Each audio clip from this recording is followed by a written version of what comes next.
Bonjour à tous. Donc, je reprends rapidement la présentation de Courtensia avant de laisser la parole à Maître Laurent Denis sur le devoir de conseil en assurance. Courtensia, vous l'avez à l'écran, c'est une création récente, association loi 1901, présidée par Vincent Sahana de Crédit Pro, que certains d'entre vous connaissent, avec une bonne dizaine d'administrateurs qui sont issus du monde du crédit ou du monde de l'assurance, des mandataires, des courtiers, courtiers pro, courtiers conso, courtiers IMO, des MNE en regroupant le crédit, évidemment. J'ai le plaisir d'animer cette association professionnelle avec Sabine Belfort, qui est mon assistante, que vous avez eue souvent en ligne. N'hésitez pas à la contacter. Vous avez nos numéros de téléphone sur le site. On y reviendra tout à l'heure. Pour ma part, bon, ça fait pas mal de temps que je navigue dans le monde associatif. Vous avez ça à l'écran. J'insiste pas outre mesure.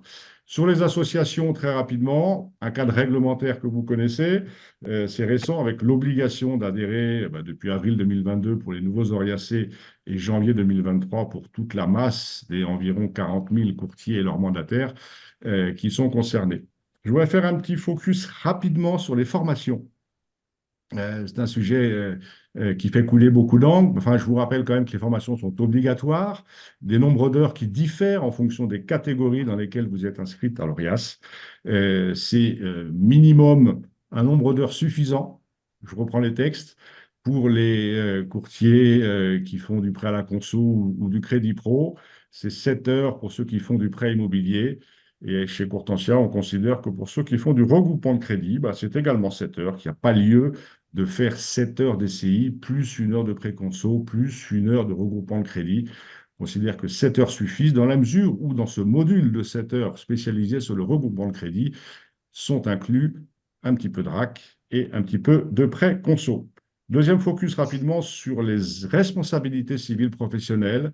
On a vu beaucoup de contrats qui n'étaient pas conformes issus pour certains de mutuelles.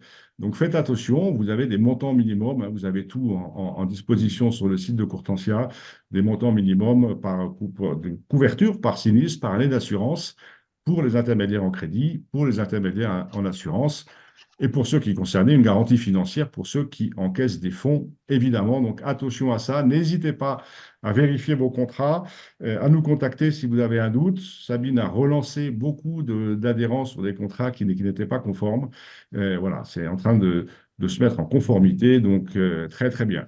À ce Reprenne la question. sujet, Géraud, Oui. excuse-moi, j'ai une petite question au sujet des montants de RC. Il y a une directive qui est tombée pour une modification du montant des RC, notamment sur les RC des assureurs, des courtiers en assurance ou des mandataires, qui devrait passer à 1 565 000, je crois, au lieu d'1,5 million, avec une date d'application au 9 octobre de cette année. Et dans l'interprétation qui est faite par les assureurs, ils soulèvent une petite question importante, c'est est-ce que la date d'application est au 9 octobre comme demandé dans la directive, ou est-ce que c'est simplement à partir du 9 octobre pour tous les nouveaux contrats souscrits et ensuite présentation des nouvelles attestations à compter du 1er janvier 2025 du coup. Est-ce que tu as cette information-là, peut-être avec le CCSF ou avec peut-être l'ORIAS ou la CPR par rapport à cette directive, parce que les assureurs sont très embêtés.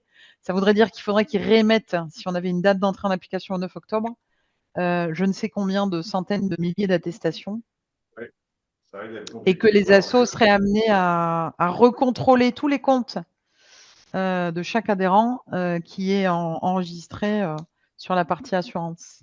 Ouais, ça tombe bien, on n'a rien à faire pour pouvoir faire ça. Donc, pour répondre à ta question, Sylvie, merci. Donc, c'est vrai que c'est cette nouvelle directive qui rentre en fin d'année. Je poserai la question dès cet après-midi par mail aux Si juristes tu de veux bien. l'ORIAS Ouais. afin de savoir ce qu'il en est. Oui, ce que j'espère, c'est qu'on aura en France l'intelligence de reporter ça au 1er janvier et non pas d'appliquer stricto sensus la loi au 9 octobre. Mais peut-être que Laurent Denis, en bon juriste, pourra nous préciser ça dans un instant. On lui posera la Euh, question. un, ouais, un petit mot sur les webinaires. Donc, vous les avez sous les yeux. Donc, aujourd'hui, nous sommes à peu près à mi-chemin des webinaires que nous avons prévu d'organiser entre le début d'année et début janvier et début juillet, pardon. Nous sommes le 26 avril. Le 7 mai, ça va être sympa. Catherine Descamps qui va nous parler un peu de psychologie, de coaching, de développement professionnel. Ça serait important d'y assister parce que on est en pleine reprise du marché. Il y a beaucoup de gens qui sont démoralisés, le moral dans les chaussettes, et elle va nous booster. Donc, ça fera du bien. Un petit coup de digitalisation avec l'open banking, ce sera un peu plus tard, début juin. Laurent nous fait l'amitié de revenir avec nous sur tout ce qui est démarchage bancaire. Qu'est-ce qu'on a le droit de faire? Qu'est-ce qu'on a le droit d'écrire? Sur quel support? Les mentions légales, les flyers, vos présences dans les salons, les kakémonos, etc.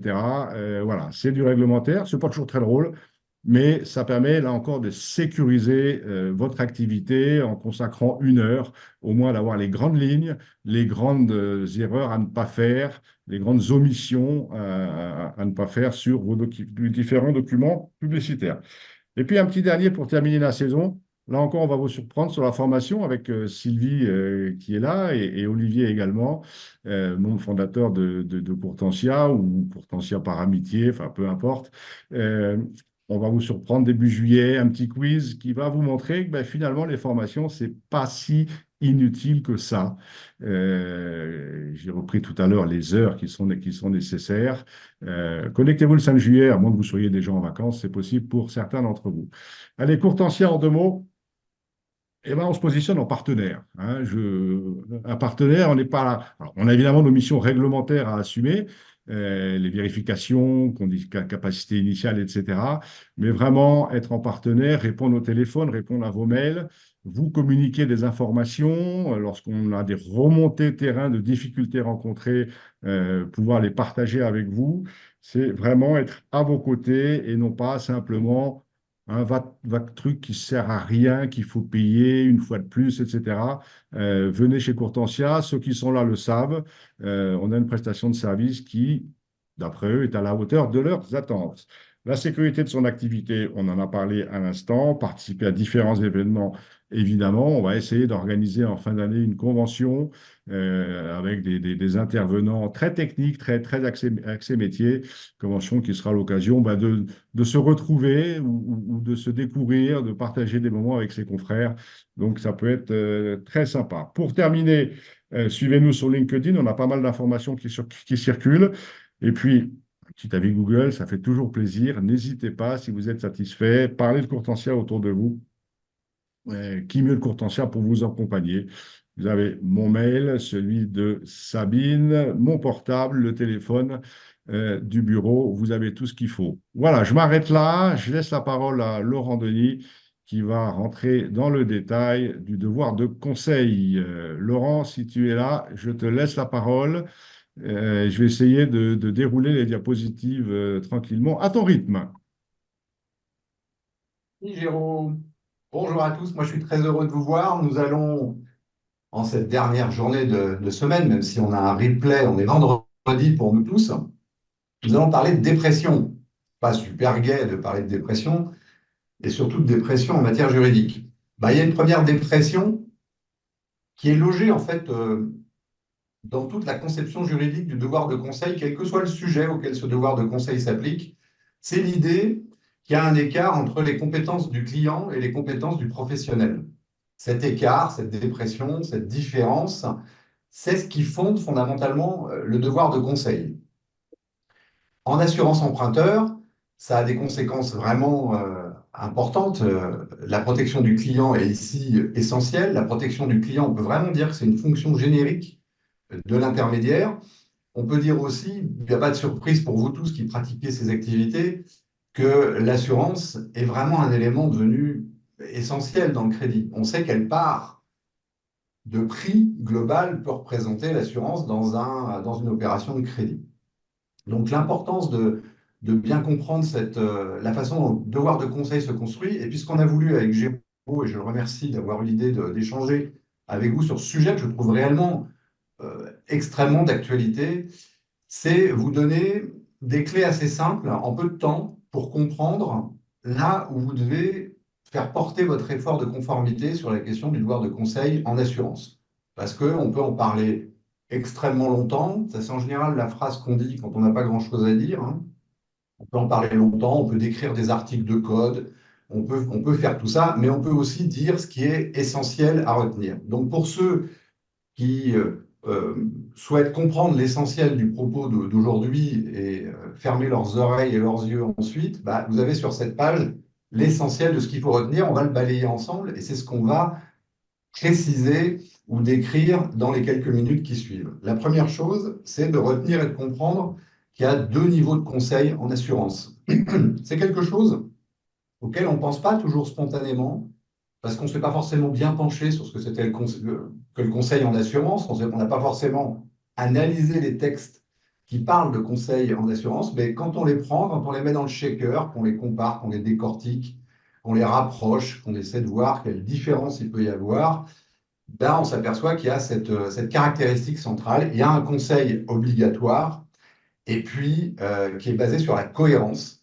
On va préciser ce que c'est. Et puis, il y a une version qui est optionnelle. Ça, c'est intéressant parce que quand j'ai des obligations juridiques, je sais que ce qui est contraint, je ne peux pas y échapper. Ça, je dois le faire au mieux, de la façon la plus efficace et avec le meilleur rendement. Tout ce qui est optionnel, j'ai un choix par définition. C'est exactement ce que veut dire ce mot. Et donc, je peux m'en débarrasser. Donc, 2 niveaux de conseil, dont un niveau dont je peux me défaire très facilement.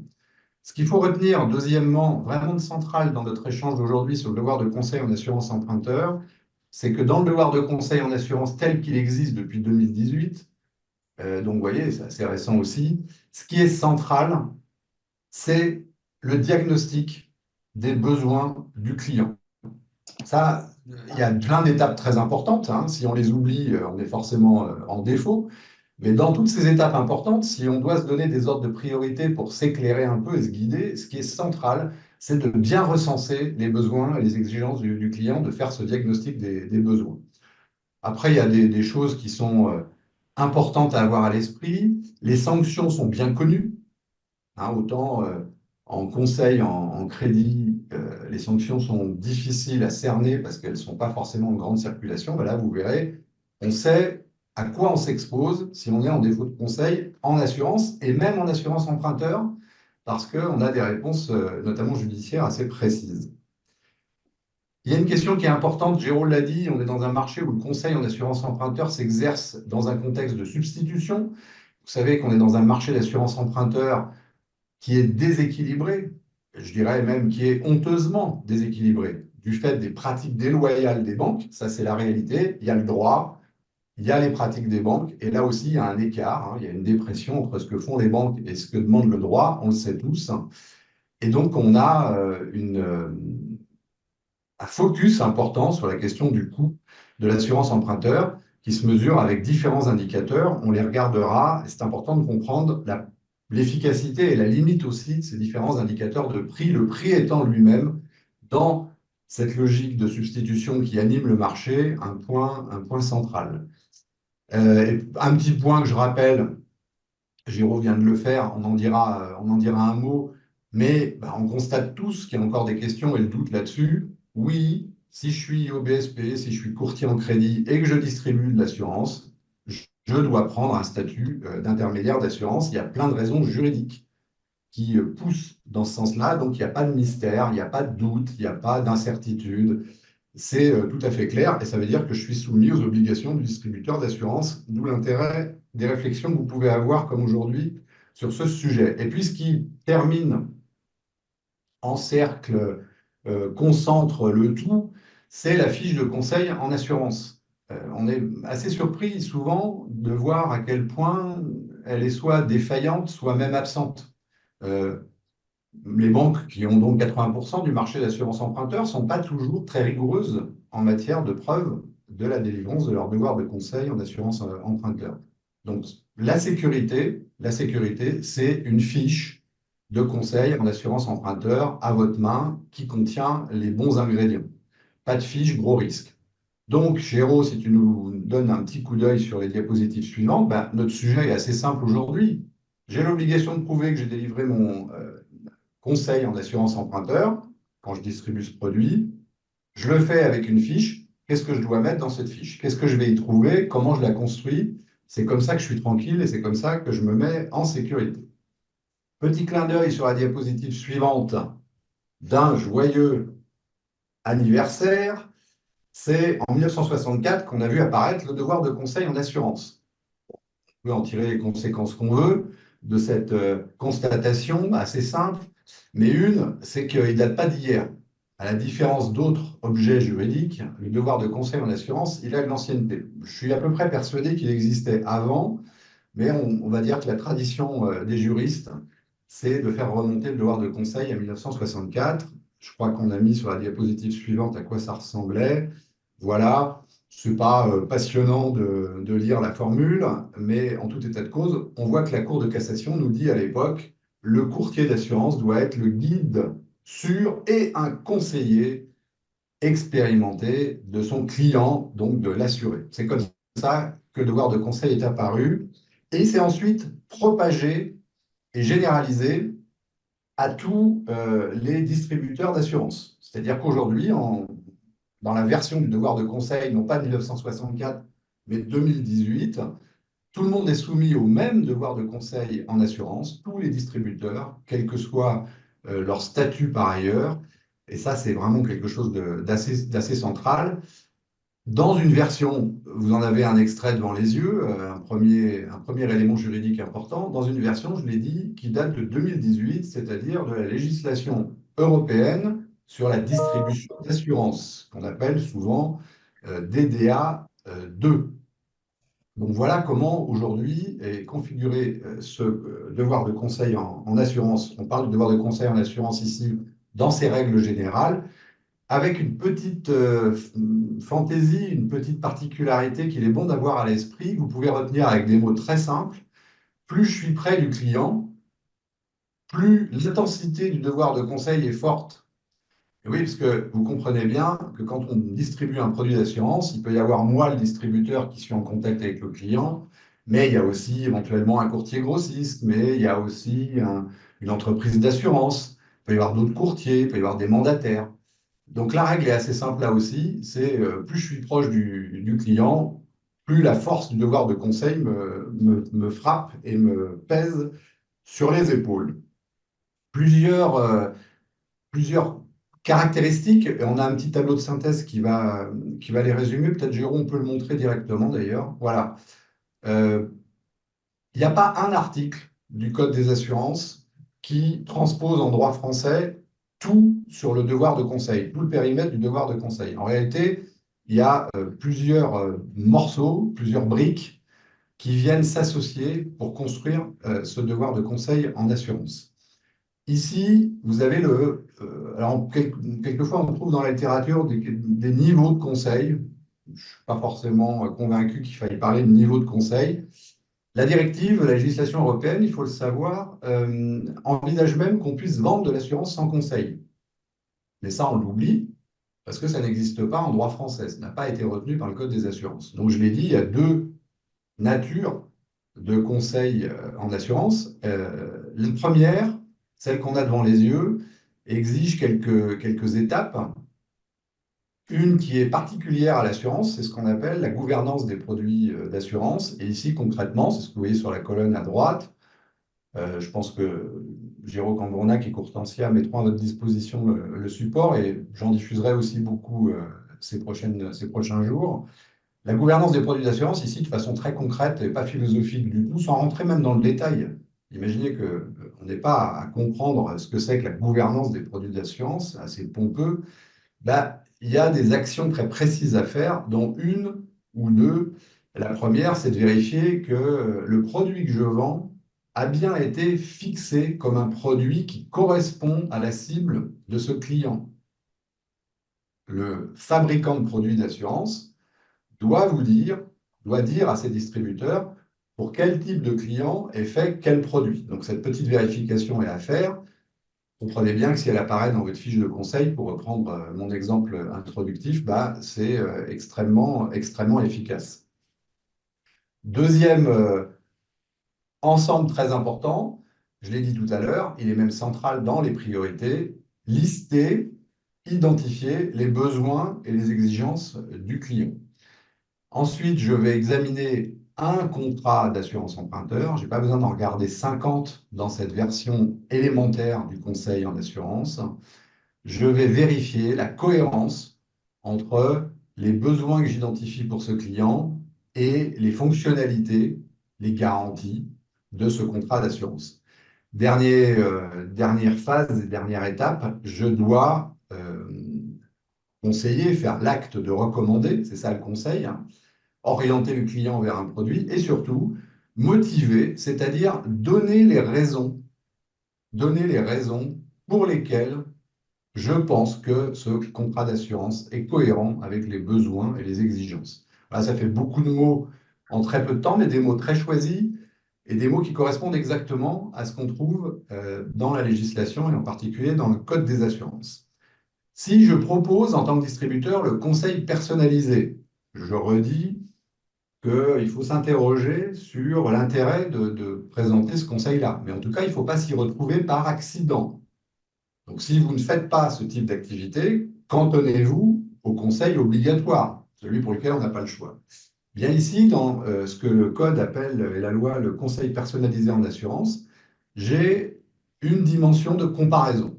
Je vais regarder plusieurs contrats et là, le mot magique, c'est plus la cohérence entre les besoins du client et les garanties du produit et le produit, c'est chercher le produit qui correspond au mieux aux objectifs et aux exigences du client. Et donc, mon devoir de conseil va devoir se concentrer sur ce au mieux. Voilà, il y a d'autres points qui peuvent être importants. On peut regarder, Géraud, si tu veux bien, la diapositive suivante. Mais avec ça, on a fait le tour. Ça, c'est une diapositive un peu casse-tête, mais qui vous dit simplement, dans la colonne du milieu, et c'est ce qu'elle cherche à montrer, hein, que la loi nous dit que le conseil personnalisé n'est pas ouvert à tous les distributeurs. Les distributeurs qui peuvent le proposer sont ceux qui ont les statuts que j'indique ici au milieu. Et donc, par exemple, si vous êtes courtier d'assurance, bah, vous avez tout intérêt à dire lequel des conseils vous proposez. Qu'est-ce qu'on a, Géraud, sur notre diapositive suivante? Ah, une petite fantaisie. On aime quand la CPR nous donne des indications, parce qu'elle ne le fait pas tout le temps. Et la CPR s'est prononcée en juillet 2018 sur ce qu'étaient les principes du conseil en assurance. Pas de bol, ça donne un résultat qui est plus perturbant que éclairant. Ça peut arriver, hein. Le droit n'est pas forcément une science exacte. En tout cas, ici, on peut analyser ce que propose la CPR et on voit que la CPR, il n'y a pas besoin d'avoir fait des mathématiques raffinées pour le lire. La CPR imagine trois strates de conseils en assurance. On a beau prendre les textes dans tous les sens, on ne voit pas bien pourquoi il y aurait trois strates là où le Code des assurances et la directive européenne envoient deux, les deux qu'on vient de décrire, hein, c'est celles qu'on trouve dans la loi, c'est celles qu'on trouve dans la législation européenne. Donc nous avons cette petite incongruité de ce texte de la CPR. Pourquoi il est curieux? Si on donne simplement un petit niveau d'explication et un petit niveau de détail, vous l'avez hein, sur la diapositive, et c'est facile à détailler, c'est que la CPR voit dans une troisième formule de conseil en assurance, un conseil qui serait recommandé, vous voyez, sur la base d'une analyse impartiale. Je cite, je lis en même temps que vous ce qu'on a tous devant les yeux. Et on a vu tout à l'heure que l'impartialité était une obligation pour tous les distributeurs. Pour tous les distributeurs. Donc, il ne peut pas y avoir ni trois niveaux, ni un niveau qui correspondrait à une forme d'impartialité qui, de toute façon, est imposée à tous les distributeurs d'assurance. Donc, je retiens qu'il y a deux niveaux. Ça, c'est le code des assurances, ça, c'est la loi. Mais j'ai en tête, je mets dans un coin de ma tête, c'est pas, faut pas le négliger, hein. La CPR peut avoir des points de vue. Ces points de vue peuvent être critiqués. Il faut les critiquer d'ailleurs, hein, parce que sinon, on se laisse contrôler sans jamais se défendre. C'est quand même ennuyeux. Donc, la loi, c'est les deux formules, les deux modalités de conseil en assurance qu'on vient de décrire. Mais la CPR, qui peut vous contrôler, peut en lire trois. Donc, ça peut donner des sujets de discussion. Dans les contrôles que j'accompagne d'intermédiaires, sur ce sujet-là, j'ai jamais vu ressortir ce texte de 2018. Hein, j'ai jamais vu ressortir d'analyse de la CPR ou des contrôleurs de la CPR en matière de distribution d'assurance autour de ces trois niveaux. Vous avez ici Laurent, un récapitulatif. excusez-moi, je me permets de vous interrompre. Je pense que c'est du pratico-pratique, ces trois niveaux de conseil. Moi, en tant que courtier en assurance, Je peux l'expliquer sur ce qu'on fait quand on vend de l'assurance. Le niveau 1, vous l'avez justement dit, c'est le conseil basique qu'on fournit de manière obligatoire. Sur le niveau 2, je vais aller chercher des contrats avec mes partenaires assureurs ou courtiers grossistes. Donc, je peux en avoir plusieurs qui sélectionneraient le même produit. Et puis en niveau 3, je vais aller sélectionner des contrats, un chez mes partenaires, mais deux aussi chez des assureurs qui ne sont pas mes partenaires, parce que je travaille avec une lettre de mission de mon client qui me dit, voilà, je vous mandate pour me trouver le meilleur contrat possible par rapport au cas YC, enfin par rapport à la connaissance que vous avez de mon dossier. Donc, est-ce qu'on pourrait envisager d'interpréter ces 3 niveaux de conseil comme ça? Le premier et le 2 assez simplement avec ce que j'ai dans mon portefeuille, et le troisième, ce que j'ai dans mon portefeuille, plus des contrats qui sont aussi présents sur le marché, mais avec lesquels, avec des assureurs pour lesquels j'ai pas de mandat ou de contrat de cocourtage ou de contrat de partenariat. Ce qui expliquerait le côté plus ou moins impartial, du coup. Donc, Qu'en je pensez-vous? répète que dans la loi, il y a que deux formules de conseil possibles. Et que la Alors, prudence, ce que dit la notamment en CPR, matière c'est pas là, de c'est pas, conformité, c'est de s'en tenir aux formules existantes. Dans la oui, loi, c'est pas ce que je dis, Laurent. il y a absolument C'est pas, aucune notion de partenariat. c'est pas ce Donc, que je dis. vraiment, l'idéal, si on veut être conforme et qu'on Bon, veut pouvoir ok. discuter en sécurité, on y reviendra, on va en parler dans 5 minutes, hein. Les deux grands risques pour le distributeur d'assurance, c'est la CPR qui peut vous contrôler, mais c'est aussi le procès. Donc, c'est le juge. Il faut bien avoir à l'esprit hein, que le juge, la CPR, il sait à peine ce que c'est. Pour Alors, lui, pardon, Laurent, mais c'est pas un sujet. je Le parlais juge, pas de contrôle. il va juger la délivrance du devoir de conseil du distributeur uniquement à la lecture du Code des assurances. Et le Code Oui, des assurances ne contient pas 3 niveaux. je parlais pas de contrôle, Laurent. Je pense qu'on s'est mal compris. Je parlais par rapport à ce que vous disiez, assez justement sur les niveaux de conseil, comment on peut interpréter le texte de 2018 de la CPR qui parle peut-être en contrevenance du code des assurances ou en tout cas sur quelque chose qui n'existe pas en tant que tel dans le code des assurances, mais plutôt de manière pratico-pratique quand on fait du courtage en assurance, c'est-à-dire qu'on est courtier en assurance et qu'on commercialise des contrats, que ce soit sur du niveau 1, du niveau 2 ou du niveau 3, comme le dirait la CPR, et qu'on explique ce niveau 3, comme vous disiez que vous ne saviez pas à quoi ça correspondait puisque ça ne figure pas dans la loi, c'est plutôt sur le côté, j'ai une lettre de mission avec mon client et je vais aller chercher non seulement chez mes partenaires, assureurs ou courtiers grossistes, mais en plus sur des contrats présents sur le marché, mais d'assureurs avec lesquels je ne travaille pas. Je peux vous donner un exemple concret. Moi, l'autre jour, j'ai fait un courtage sur un contrat d'assurance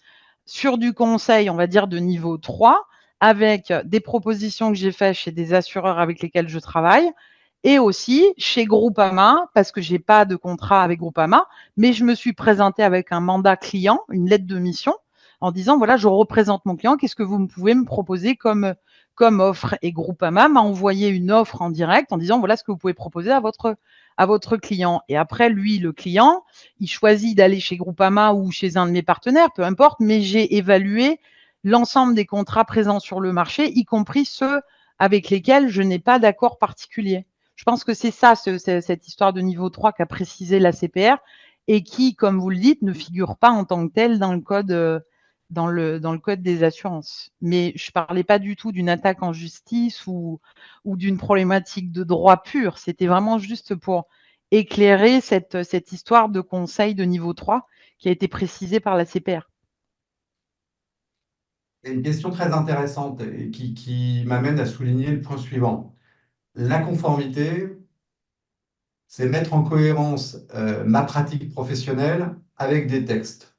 Le travail qu'on fait ici, le travail d'échange qu'on a ici aujourd'hui, est un travail qui se base sur les textes, leur analyse en profondeur, je l'ai dit, leur comparaison, la jurisprudence existante, etc.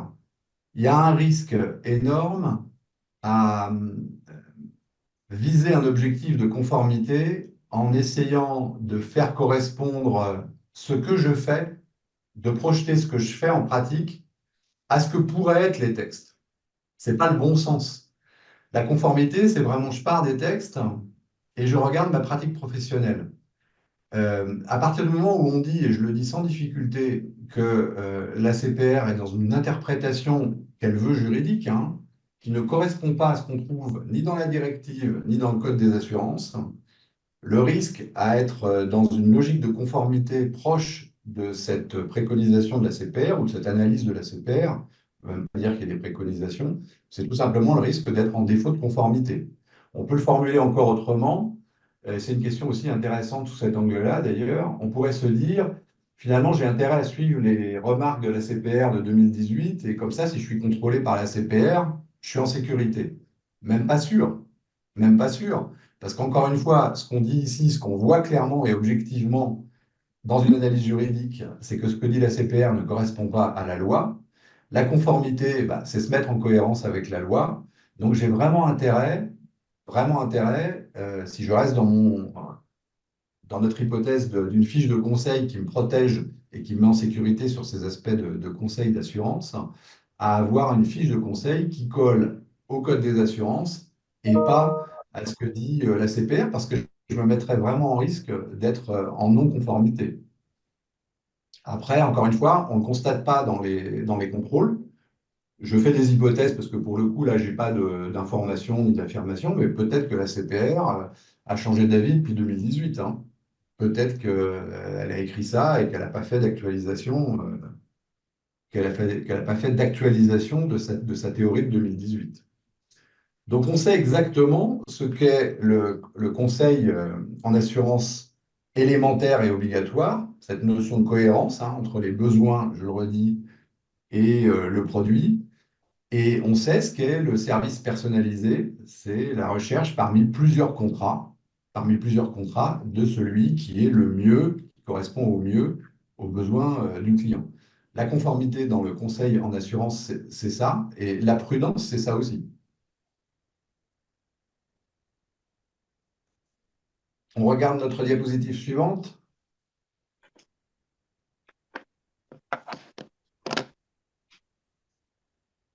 Jean-Charles, je vois un petit mot, un petit commentaire qui est sympa et intéressant.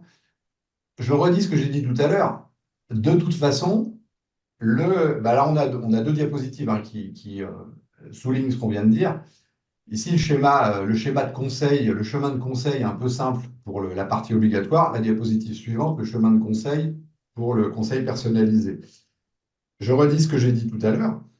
Le conseil personnalisé, il est optionnel. Et donc, si vous ne voulez pas avoir affaire à ce conseil, vous enquiquinez avec ce conseil, vous dites de façon très publique et très officielle et très claire que vous ne le délivrez pas, que vous ne le pratiquez pas. Et vous êtes tranquille. Les sanctions, en un mot, j'ai dit tout à l'heure elles étaient connues. Alors, deux natures de sanctions, hein, classiques en matière d'activité d'intermédiaire. Les sanctions dites disciplinaires, celles qu'on peut recevoir de la part de la CPR, justement, et les sanctions judiciaires, celles qu'on peut recevoir d'un juge dans un tribunal auprès duquel le client serait venu se plaindre des insuffisances du produit d'assurance emprunteur qu'on lui aurait vendu. Alors, petit rappel, vous avez la réponse devant les yeux. C'est bien de l'avoir à l'esprit, même si la réponse fait un peu peur. Quel est le maximum de punition financière que la CPR peut infliger? Ben, ça peut monter jusqu'à 100 millions d'euros, 10% du chiffre d'affaires annuel net de celui qui prend la prune. Donc là, on est quand même dans des chiffres qui mettent la trouille. Je vous ai fait un petit tableau, il est sur la diapositive suivante. Qu'est-ce qu'on peut dire de l'historique des sanctions disciplinaires qui ont été infligées en matière de devoir de conseil en assurance, hein? Là, on parle vraiment de devoir de conseil en assurance chez des intermédiaires. À part une exception qui fait un peu peur et qui n'est pas très significative, celle que vous voyez en troisième ligne au milieu, avec un montant qui fait écarquiller. En gros, ce qu'il faut retenir, c'est que l'amende administrative que peut recevoir un intermédiaire, elle est autour de 100 000 ou de 150 000 euros. Ce n'est pas quelque chose de négligeable, mais voilà les ordres de grandeur. Et là, il y a une jurisprudence, celle que vous avez devant les yeux, qu'on a ici concentrée pour notre échange. Du côté des sanctions civiles, la règle est assez clairement fixée. La règle est assez clairement fixée. C'est une sanction qui est bien définie par les tribunaux autour d'une notion qui s'est développée et qu'on trouve assez couramment dans les prétoires, qui est celle de la perte de chance.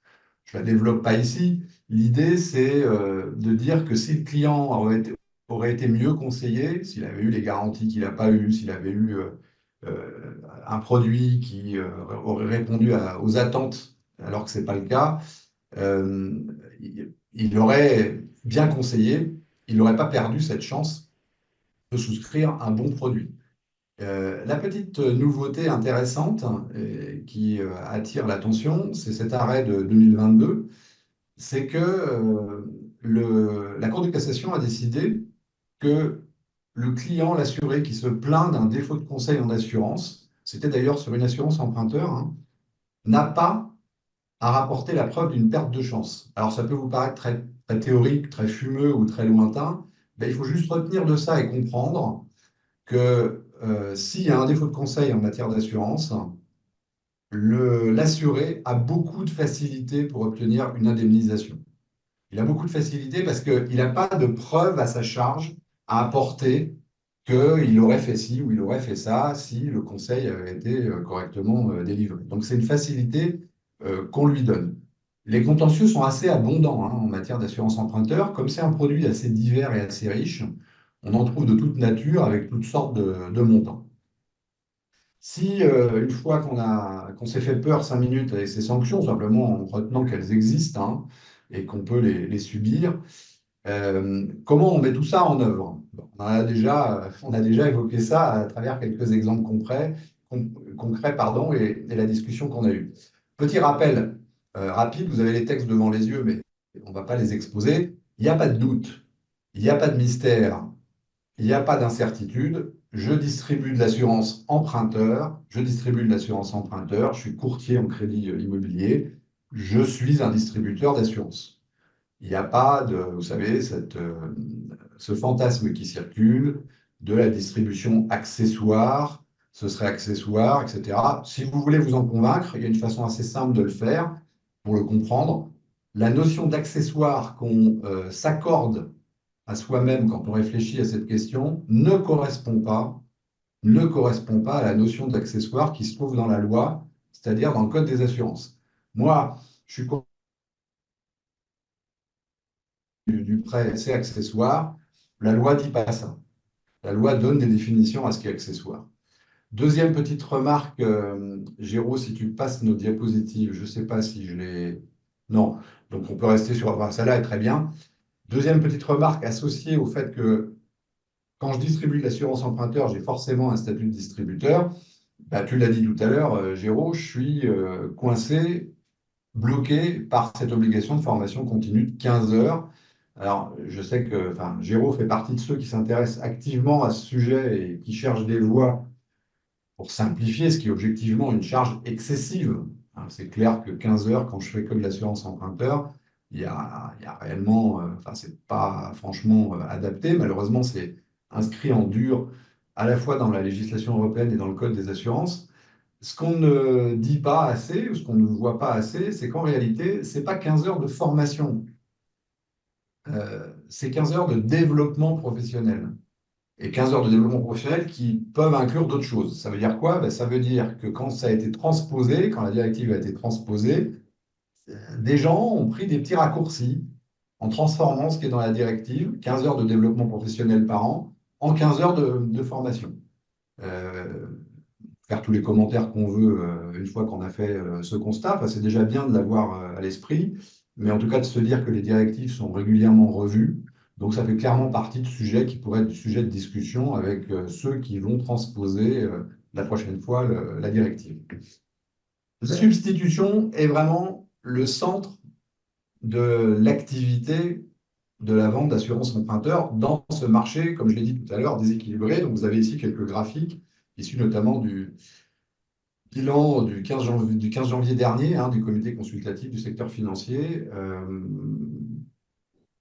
qui est généralement considéré, ce bilan s'auto-satisfait de la situation. Clairement, pour dire les choses, il est absolument scandaleux. on est dans une situation scandaleuse sur ce marché de l'assurance emprunteur avec ces pratiques des banques que tout le monde connaît, que tout le monde subit, qui sont insupportables pour les consommateurs. Et à côté de ça, ben, on a un constat qui est un constat extrêmement mou, extrêmement paisible, dans lequel, en gros, tout va bien. Comment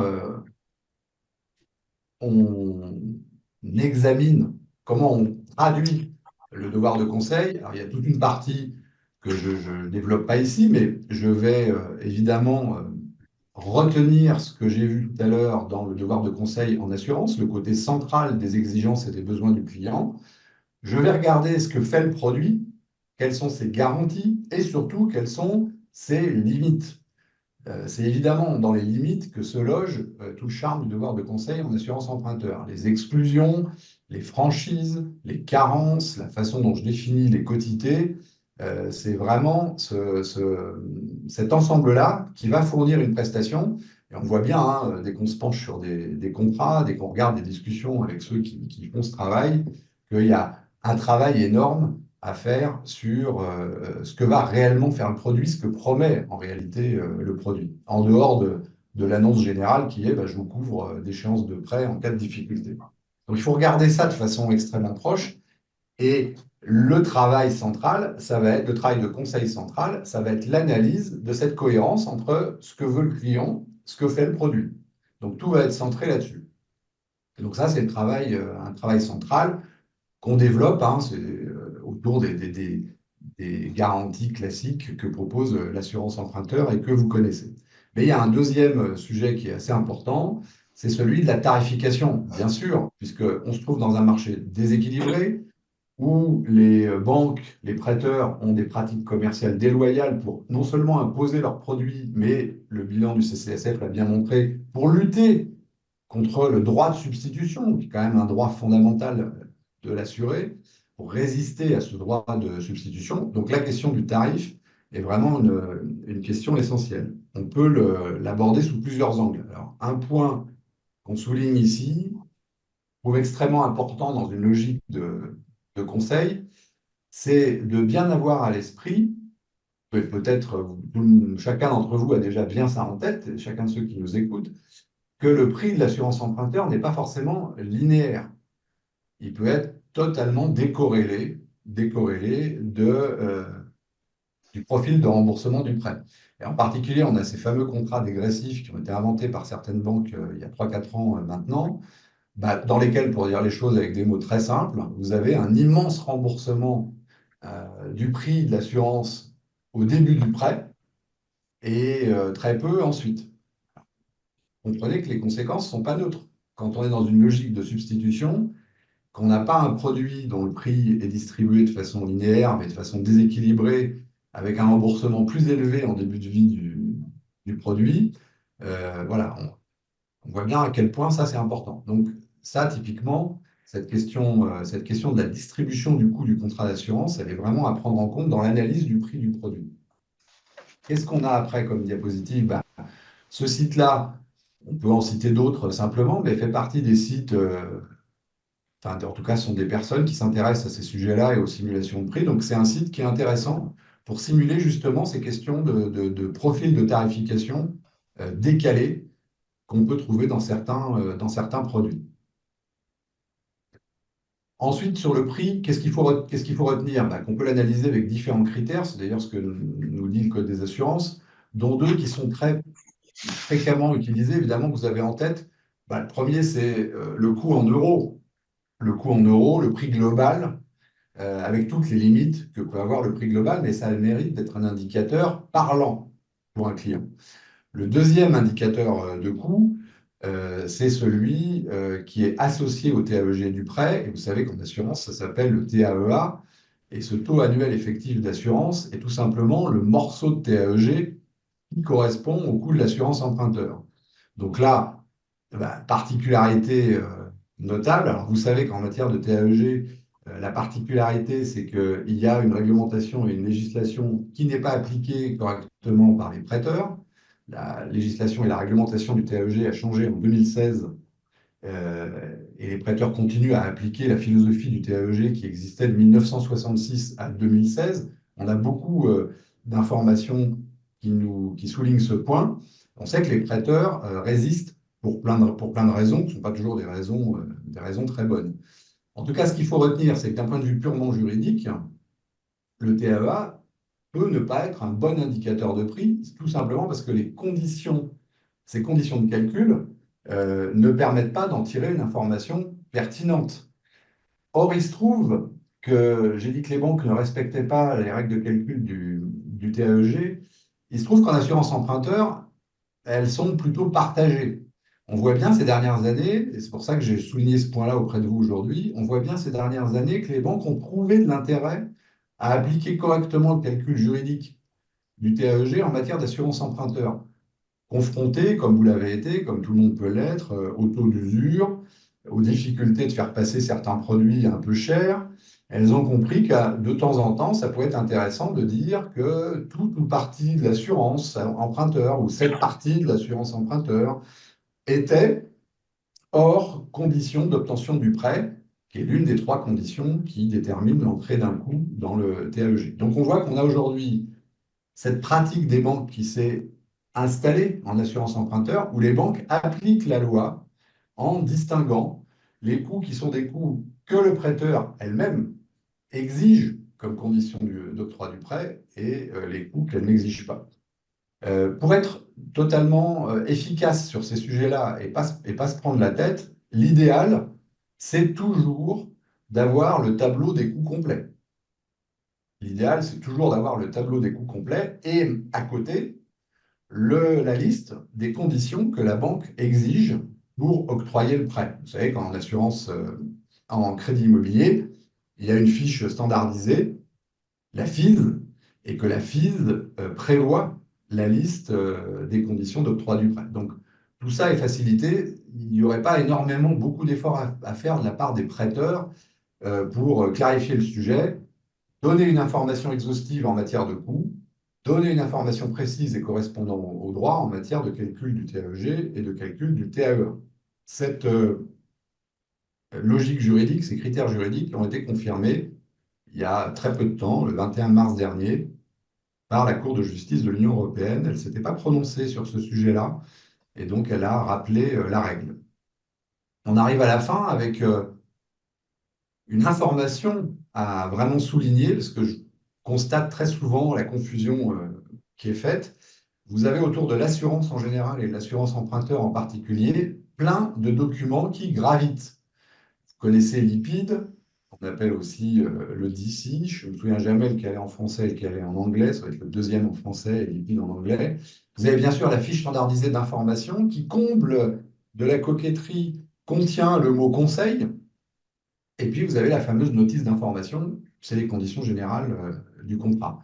Ben, il faut retenir une chose très simple, hein, c'est que vous pouvez manier ces documents dans tous les sens, les remettre aux clients, les tamponner, tout ce que vous voulez. Ce ne sont pas, aucun de ces documents n'est un document de conseil ni une fiche de conseil.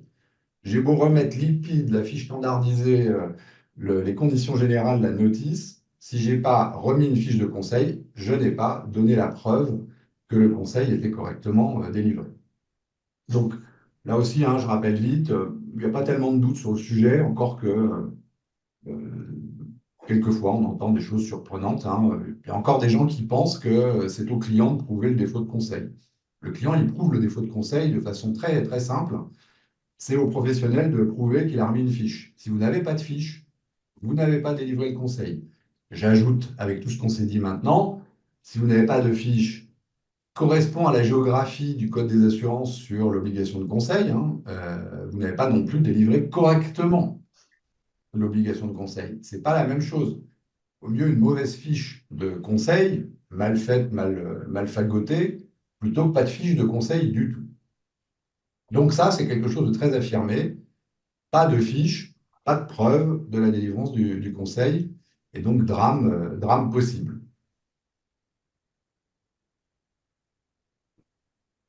Est-ce qu'on a une petite diapositive, Géraud, ensuite? Oui. Je la cherche, elle est rangée dans un tiroir.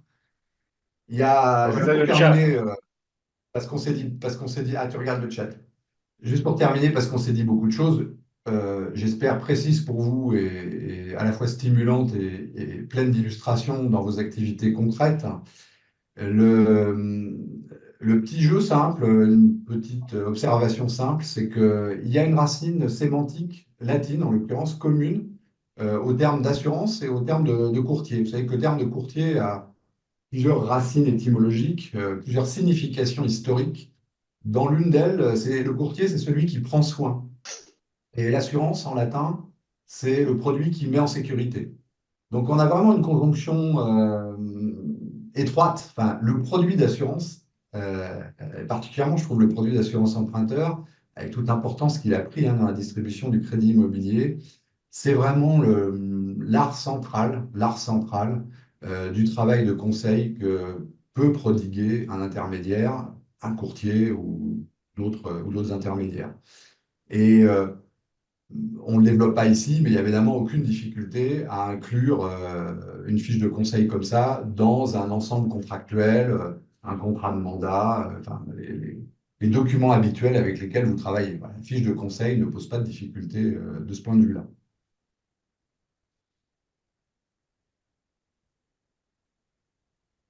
C'est pour ceux qui veulent un peu de lecture, on y parle un peu d'assurance emprunteur.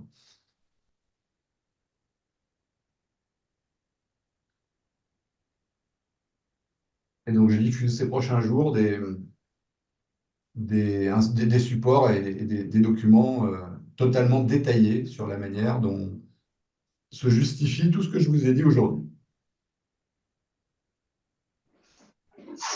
Merci, Je vous Laurent. Est-ce qu'il y a remercie des naturellement de votre attention questions, soutenue. des remarques? Alors, vous savez, j'ai été courtier en crédit et en assurance pendant près de 20 ans et je considère que c'est plus facile pour un courtier d'assurance pur d'être conforme que pour un IOBSP qui va vendre en plus de son crédit une assurance emprunteur. Je m'explique. On va passer beaucoup de temps avec notre client pour le convaincre de travailler avec nous sur une offre de prêt immobilier ou sur une offre de regroupement de crédit. L'essentiel de la tâche pour convaincre le client, ça va être sur l'aspect crédit. Et puis on arrive au bout d'une heure et demie, 2 heures à faire signer le client. Et zut, il faut encore que je lui parle d'assurance emprunteur. Et on a un peu tous tendance, parce que leur tourne, à bâcler cet aspect accessoire de l'assurance emprunteur, à rapidement faire signer le client son questionnaire de santé, voire le remplir à sa place. Ça, c'est déjà vu, hein, des courtiers d'assurance, des courtiers en crédit qui remplissent à la place du client les questions pour être sûr les réponses, pardon, pour être sûr qu'il n'y ait pas de rature, qu'il ait bien mis oui ou non dans les bonnes cases et qui se contente de faire signer le client, bon, bah, c'est pas légal. Si vous vous faites attaquer et qu'il y a une analyse graphologique, on verra que c'est vous qui avez rempli le questionnaire et vous risquez d'être mis en défaut. Donc c'est vrai que c'est plus difficile pour un courtier en crédit d'être parfaitement conforme, selon moi, sur l'assurance, parce qu'on fait ça là encore à la fin de l'entretien et qu'on est fatigué. Donc c'est toutes ces petites choses auxquelles il faut faire attention. Vous êtes présent ici, je vous en remercie, vous en êtes convaincu.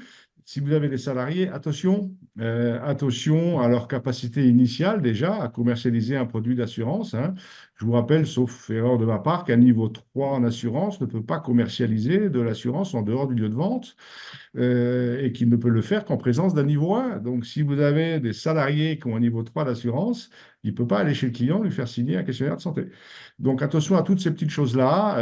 Laurent Denis et moi-même, et puis, bon, bah, Sylvie Lamour, qui connaît tout très bien aussi, pourront vous renseigner. Mais attention, hein, tout à l'heure, je vous disais sur Courtantia, partager, accompagner, sécuriser. Voilà, on est là pour faire en sorte que, non pas que vous soyez des cadors de la réglementation, mais que par l'information qu'on va pouvoir mettre à votre disposition, vous tendiez vers, c'est-à-dire que vous évitiez de faire une grosse bourde qui pourrait avoir pour conséquence une amende pécuniaire, comme Laurent vous l'a présenté tout à l'heure. Donc attention à tout ça. Je vous laisse la parole. Il est 15 heures. S'il y a des questions de l'un ou de l'autre, n'hésitez pas. Merci à celui qui m'a rappelé de l'enregistrer tout à l'heure. Donc, Olivier KS va nous mettre ça rapidement en ligne, comme à son habitude. Laurent, je te laisse terminer, sauf s'il y a des questions. Là, on ne voit pas. Juste un mot, simplement, un grand merci. Et encore une fois, merci à vous tous qui avez pris le temps de vous intéresser à ces sujets austères et arides, hein. Nous, on y trouve beaucoup d'intérêt, mais ce n'est pas forcément le signe d'une santé mentale absolue. Mais dans l'esprit que vous dites, moi, j'attire simplement l'attention sur tous les sujets juridiques de l'extrême nécessité de coller au texte. Soyez dans vos activités extrêmement vigilants. C'est le texte qui fonde la conformité. Les interprétations, ce que font les autres, ce qu'on voit, etc. Tout ça, c'est des informations extrêmement importantes. Mais vraiment, votre sécurité juridique, elle vient du fait que vous avez des pratiques qui sont clairement, indiscutablement, sans effort d'exégèse et de commentaires, vous avez des pratiques qui collent au texte. Ça, c'est vraiment, quelles que soient vos activités, c'est vraiment ce qui permet d'être serein, et de faire en sorte finalement que le juridique, moi je ne fais pas partie de ceux qui pensent que le juridique c'est une chance, hein, pour le commercial. Alors, on entend ce discours-là de temps en temps, transformer, vous savez, des contraintes en opportunités. Une contrainte, c'est une contrainte. La réalité, simplement, c'est que vous vous éclatez dans le développement commercial, dans la relation avec vos clients, et c'est quand même très légitime, et c'est aussi ce qui fait la force des courtiers et ce qu'on admire chez eux. Donc, le droit doit être juste un élément de sécurité. Il est là pour protéger votre développement, et donc il le fait tout simplement par le respect des textes, rien d'autre. Les textes, rien de plus. Bruno, pour répondre à ta question, alors tu as sur le site courtantia.fr un modèle de DER, de document d'entrée en relation en matière d'assurance. C'est un modèle, hein, c'est pas rédigé par un avocat ou un juriste ou un cabinet quelconque, mais voilà, c'est un modèle qui te permet d'avoir une trame pour compléter ton document d'entrée en relation. Alors, Laurent, est-ce qu'il existe des modèles de devoir de conseil? Est-ce que ça existe, ce type de document? Est-ce que, à ta connaissance? On trouve, si on va taper sur Google ou mieux sur ChatGPT pour être à la mode, on peut trouver de tout, hein. Moi, évidemment, qui a un assez grand degré d'exigence sur ces sujets-là, j'ai jamais vu des modèles très convaincants circuler sur Internet. Je dirais, pour répondre à la question de Bruno aussi, que là, on l'a dit, hein, dans la formulation d'une obligation juridique assez récente. Elle est de 2018, finalement, elle n'a pas été si étudiée que ça, si analysée. Moi, je peux vous dire que j'ai cherché de la bibliographie, des parutions, des articles sur le devoir de conseil, même pas en assurance emprunteur, hein, juste sur le devoir de conseil. C'est pas totalement convaincant quand même, hein. Donc, je suis pas sûr qu'il y ait des modèles de devoir de conseil d'assurance. Je pense que c'est vrai pour le crédit.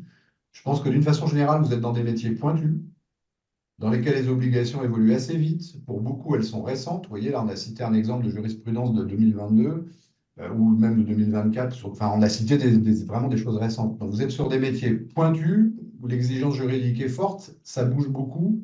Donc, voilà, les modèles, faut vraiment les configurer de façon très pointue aussi et les mettre à jour très régulièrement. Je ne pense pas qu'il existe de modèle en libre service. Accessoirement, je dirais de façon lâche et totalement médiocre que ça représente un gros boulot, hein. La construction d'une fiche de conseil représente un gros travail. La construction et la mise à jour d'une fiche de conseil. Ouais, elles ne sont pas délivrées par les courtiers grossistes ou les assureurs. C'est vraiment au cabinet Parce de créer que sa fiche c'est de vachement conseil. étonnant, hein, elles ne sont pas délivrées parce que c'est pas leur problème.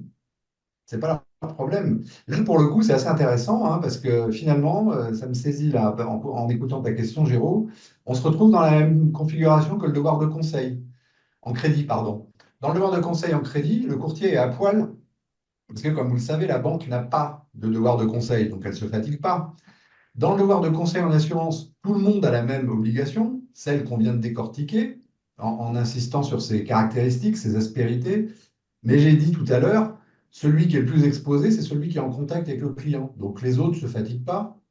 Les autres ne se fatiguent pas. Dans un contentieux, moi j'en ai eu, enfin, ouais, pas détailler les exemples, mais je pense à un gros contentieux d'il y a 2 ans sur un contentieux très chaud avec une grosse demande. Ce n'était pas de l'assurance emprunteur, c'était de l'assurance tout court. La cliente réclamait 500 000 euros au courtier. Euh, L'entreprise d'assurance s'en fiche, le grossiste s'en fiche aussi. Et d'ailleurs, l'avocat n'était pas stupide, hein, il n'a même pas assigné ni le grossiste ni l'entreprise d'assurance. Tout s'est concentré sur le courtier. Donc non, eux, ils ont des obligations, je n'ai pas détaillé tout à l'heure, qui se logent beaucoup dans ce qu'on a décrit sous le nom de gouvernance des produits.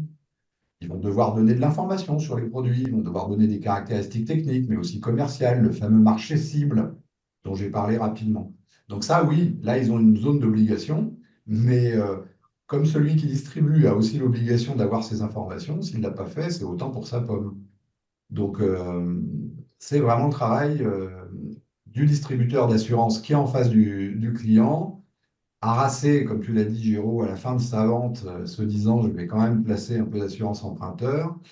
Et malheureusement, on n'est pas dans un monde où, enfin, vous, en tout cas, vous n'exercez pas un métier dans lequel les modèles pointus et rassurants circulent.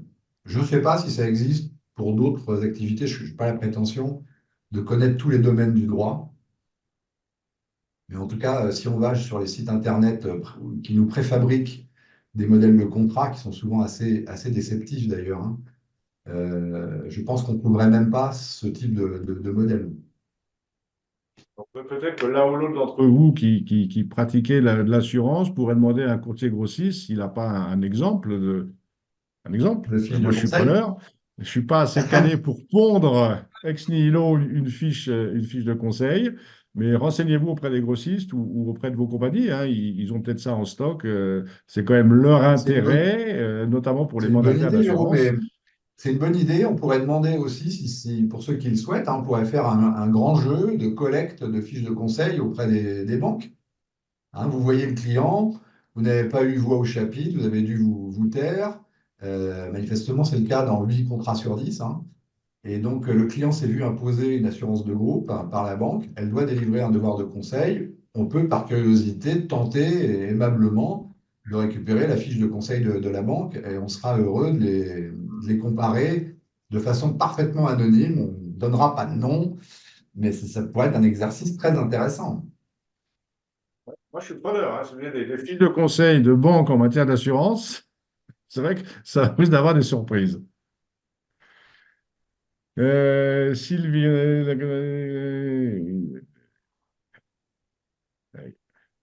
respecter les règles, on sait bien. On sait bien. D'autres remarques, d'autres questions? Sinon, je vous rends à votre travail, à vos tâches quotidiennes. Et en cette fin de Juste, semaine, on se retrouve le 16 mai avec Catherine Descamps sur du coaching. Voilà, on va prendre un peu plus de distance avec le cœur de notre métier. S'il n'y a pas de remarques, un grand merci, Maître Laurent Denis. merci Merci à à vous vous tous. tous Merci, qui Jérôme, et étiez. merci, Courtensia. Merci à Merci vous. beaucoup. On continue à vous accompagner. Passez une belle fin de semaine et j'espère à très bientôt. Et n'hésitez pas, contactez-nous, parlez de Courtensia autour de vous. Bon week-end. Bon week-end.